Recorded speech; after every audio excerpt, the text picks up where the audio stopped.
Hello students, कैसे हैं आप सब। फिर से मिलते हैं एक नई वीडियो के साथ। हम बात कर रहे हैं प्रीवियस ईयर पेपर की, जो हमारे जुलाई 2021 में हुए थे बीएड फर्स्ट ईयर के। ये है आपका पेपर पेडागोजी ऑफ मैथमेटिक्स। ये आपका पेपर 4th एंड 5th में जो भी आप ऑप्शनल जो सब्जेक्ट लेते हो, 3 जो पेपर होते हैं वो सभी के कंपलसरी होते हैं, लेकिन जो आपका 4th और 5th जो आपका टीचिंग सब्जेक्ट होता है उसका पेपर होता है। ठीक है भाई, चलिए देखते हैं पैटर्न। इसमें भी वही है, मैक्सिमम 80 मार्क्स का होता है, 3 आवर्स का टाइम होता है। वही ऐसे ही आपकी क्या दे रखी है, चलिए देखते हैं, डिटेल स्टडी करते हैं इस पेपर के बारे में। ये है आपका pedagogy of mathematics. Attempt 5 question in all, सभी में से 5 क्वेश्चन आपको अटेम्प्ट करने हैं। Selecting 1 question from each unit, प्रत्येक यूनिट से एक क्वेश्चन करना है आपको। Question number 1 is compulsory, all questions carry equal marks. ठीक है, ये आपने इन्फॉर्मेशन पढ़ ली है क्या, कि प्रत्येक एक फर्स्ट क्वेश्चन है वो आपका कंपल्सरी है, प्रत्येक यूनिट में से आपको एक क्वेश्चन सिलेक्ट करना है। ठीक है, और प्रत्येक क्वेश्चन आपके इक्वल मार्क्स, यानी कि 80 मार्क्स का आपका पेपर है, तो आपके क्या आ गई, 80 मार्क्स में से 16 मार्क्स के आपके 5 क्वेश्चन बना दिए। फर्स्ट क्वेश्चन है आपका कंपल्सरी, ये आपका सब्जेक्ट जो होगा उसके अकॉर्डिंग जो आपने टीचिंग सब्जेक्ट ले रखे होंगे। चलिए देखते हैं फर्स्ट क्वेश्चन क्या है हमारा। 4 पार्ट दे रखे हैं। सबसे पहला है हमारा नेचर ऑफ मैथमेटिक्स, मैथमेटिक्स की प्रकृति के बारे में बताना है आपको। ठीक है, कंटेंट एनालिसिस क्या होता है।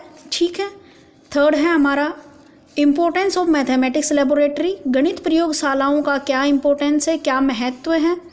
आगे है continuous and comprehensive evaluation, CCE आपने अगर देखा हो तो हमने लास्ट वीडियो डाली थी, जो हमारा पेपर था टीचिंग एंड लर्निंग वाला, उसमें लास्ट जो यूनिट है उसमें लॉन्ग क्वेश्चन में ऐसा क्वेश्चन आया हुआ था CCE के ऊपर, continuous and comprehensive evaluation.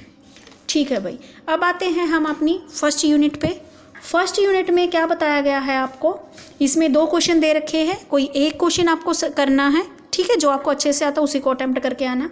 Describe in detail the history of mathematics with special emphasize on teaching on mathematics. Describe in detail the history of mathematics with special emphasize of teaching of mathematics, यानी कि गणित विषय पर विशेष बल देते हुए गणित के इतिहास की विस्तृत व्याख्या कीजिए। ठीक है भाई, आगे है आपका next question, explain Bloom taxonomy of instructional objective giving suitable example for each domain. इसके ऊपर ना ब्लूम टैक्सोनॉमी के ऊपर आप अभी फर्स्ट ईयर में ही इसको क्लियर कर लीजिए, क्योंकि ब्लूम टैक्सोनॉमी आपकी जो सेकेंड ईयर है उसमें भी फिर से आएगी ब्लूम टैक्सोनॉमी। ठीक है, और इसकी डिटेल वीडियो आपको मेरे channel rap study with Manisha पर मिल जाएगी। ठीक है, यानी कि उचित उदाहरणों सहित ब्लूम द्वारा वर्णित इंस्ट्रक्शनल ऑब्जेक्टिव्स वर्गीकरण प्रणाली के प्रत्येक पक्ष का वर्णन कीजिए। अब आती है आपकी यूनिट सेकंड। फर्स्ट में आपने दोनों क्वेश्चन देख लिए, इसमें से जो भी आपको इजी लगे वो क्वेश्चन आप अटेम्प्ट करके आओ। आगे है आपकी यूनिट सेकंड। यूनिट सेकंड में भी ऐसे ही 2 क्वेश्चन दे रखे हैं। देखिए फर्स्ट वाला क्वेश्चन क्या बता रखा है आपको, explain analytic synthetic method in detail by giving suitable example. ठीक है भाई, उचित उदाहरणों द्वारा वर्णित शिक्षण में प्रयुक्त विश्लेषण संश्लेषण विधि का वर्णन कीजिए। ठीक है भाई, सेकंड क्वेश्चन आपका, write pedagogical analysis of any one of the following. 5वां अगर आप यूज क्वेश्चन कर रहे हो तो इसमें 2 पार्ट दे रखे हैं आपके 8 मार्क्स के। सबसे पहले है हमारा क्या दे रखा, किसी एक विषय पर शिक्षा शास्त्रीय विश्लेषण लिखिए। वॉल्यूम के बारे में आपको कंप्लीट बताना है, रेशियो एंड प्रोपोर्शन के बारे में आपको कंप्लीट बताना है। ठीक है, ये क्वेश्चन करते वक्त आप साथ में इनका एग्जाम्पल भी जरूर डाल देना, कोई भी आप छोटी क्लास का लेके, कि वॉल्यूम कैसे निकलता है, इसका फॉर्मूला क्या है, ये सारी चीज़ें आगे है आपकी। तो इनमें से भी कोई आपको 2 क्वेश्चन दे रखे हैं, कोई एक आपको अटेम्प्ट करना है। चलिए बात करते हैं हम यूनिट थर्ड की। यूनिट थर्ड में क्या दे रखा है हमें क्वेश्चन, देखिए फर्स्ट आपका यूनिट थर्ड में क्वेश्चन है, describe in detail the projective and non projective teaching ads use for teaching of mathematics. Describe the detail in projective and non projective teaching used in for teaching of mathematics, गणित शिक्षण में प्रयुक्त प्रक्षेपी और गैर प्रक्षेपी शिक्षण सामग्री का विस्तार पूर्वक वर्णन कीजिए।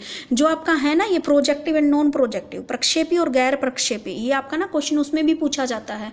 सी टेट या एच टेट, आप कोई भी स्टेट का जो आप टेट देते हो उसमें क्वेश्चन पूछा जाता है। आपको 4 ऑप्शन दे दिए जाते हैं कि इसमें से आप प्रोजेक्टिव मटेरियल, प्रोजेक्टिव एड्स बताइए, प्रक्षेपी जो शिक्षण सामग्री है वो कौन सी है, या गैर प्रक्षेपी शिक्षण सामग्री कौन सी है, इसके बारे में आपसे क्वेश्चन पूछ सकते हैं। आगे है इसमें 7th question, right short note on the following, इसमें भी वही है, 2 पार्ट दे रखे हैं। Skill of probing question, skill of probing questions, खोजपूर्ण प्रश्न कौशल, एंड दूसरा है skill of illustration with example, उदाहरण निरूपण का कौशल।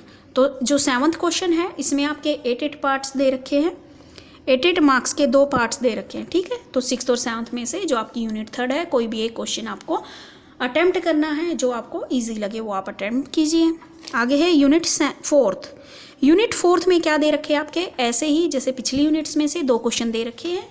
क्वेश्चन नंबर 8 पढ़ते हैं हम। What do you understand by diagnostic teaching and remedial teaching, discuss the need and use of diagnostic testing and remedial teaching. Okay जी, समझ में आ गया आपको क्वेश्चन। निदानात्मक परीक्षण एवं उपचारात्मक शिक्षण से क्या अभिप्राय है, निदानात्मक परीक्षण एवं उपचारात्मक शिक्षण की आवश्यकता एवं प्रयोग पर चर्चा कीजिए। अब है लास्ट क्वेश्चन आपका, how seminar and workshop can be effective in the professional growth of teacher, discuss in detail. ये लास्ट क्वेश्चन है। सेमिनार और कार्यशाला अध्यापकों के व्यावसायिक विकास में किस प्रकार प्रभावी हो सकती हैं, विस्तार से चर्चा कीजिए। तो आपका पेपर कंप्लीट हो गया, 9 क्वेश्चन आपको दे रखे थे, ठीक है। प्रत्येक यूनिट में से आपको कोई एक क्वेश्चन आपको चूज़ करना है। तो ये था आपका पेपर बीएड फर्स्ट ईयर का previous year paper 2021 pedagogy of mathematics. आपकी प्रीवियस ईयर पेपर काफ़ी हेल्प करेंगे आपको अपने एग्ज़ाम में अच्छा स्कोर करने के लिए। तो कम से कम आप last 5 year previous year paper जरूर करके जाना, ठीक है। अगर आपको मेरी वीडियो अच्छी लगे, अगर आपको लगता है कि कुछ हेल्पफुल है, तो please like share and subscribe my channel. Thank you.